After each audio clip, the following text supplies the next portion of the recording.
कुंडली में शनि ग्रह द्वारा निर्मित कुछ योग का भाग दूसरा, यानी मैं इसे कई भागों में बना रहा हूं, 2-3 भाग में बनेगा। और अगर कुष्ठ रोग मेष, वृश्चिक, मिथुन या कन्या लग्न हो, लग्नेश चंद्रमा के साथ हो तथा शनि और राहु की युति या दृष्टि हो तो कुष्ठ रोग का निर्माण होता है, यानी जातक कुष्ठ रोगी होता है। यानी ऐसा समझ लीजिए बुध जो है हमारा स्किन का यानी कि का प्रतिनिधित्व करता है, यानी कि समझिए कि इसीलिए मिथुन और कन्या लग्न को लिया गया होगा। दूसरी बात है शनि और राहु बात रोग। अगर लग्न में या षष्ठ भाव में शनि स्थित हो तो बात रोग देता है।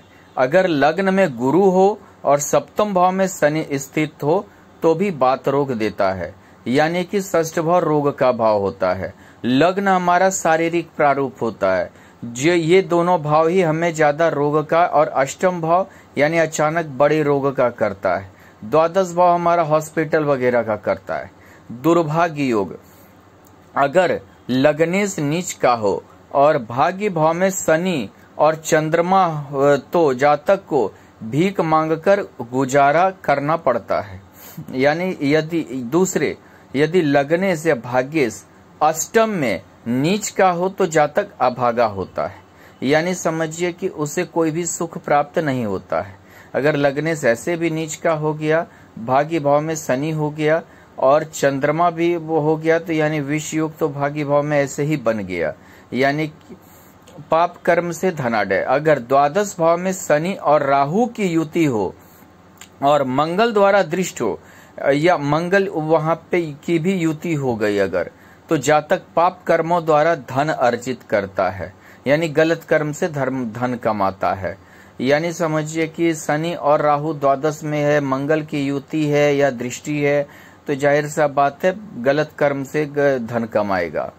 अंगहीन होना योग, दसम भाव में चंद्रमा हो, सप्तम भाव में मंगल हो, सूर्य से द्वितीय शनि हो तो अंग भंग योग या अंगहीन योग बनता है। यानी समझिए एक्सीडेंशियल कोई प्रॉब्लम हो गई और अंग भंग हो गया। खास करके ये समझिए कि सूर्य शनि से द्वितीय कहीं भी स्थित हो, लेकिन दसम भाव में चंद्रमा और सप्तम भाव में मंगल स्थित होना चाहिए। इससे अंग भंग यानी एक्सीडेंशियल योग हो गया।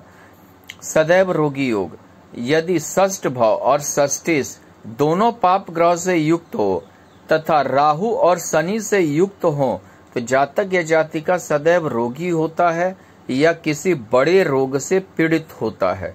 यानी ऐसा समझिए षष्ठ भाव रोग का हुआ और षष्ठेश यानी कि पाप कर्तरी में भी षष्ठ भाव है तो आप हमेशा रोगी होइएगा। इसके साथ अगर लग्न भी जो है आपका पीड़ित है तो भी आपको वो रोग देगा, लेकिन षष्ठ भाव को रोग का ज्यादा माना गया है इसीलिए षष्ठ भाव को लिया गया।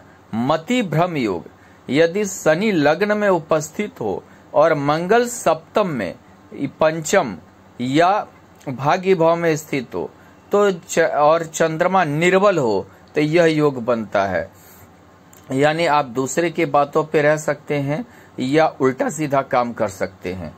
यदि शनि और चंद्रमा द्वादश में स्थित हो और चंद्रमा निर्बल हो तो मति भ्रम योग बनता है। यानी चंद्रमा का निर्बल होना इसमें निश्चित होना चाहिए क्योंकि वो हमारा मन कारक ग्रह है।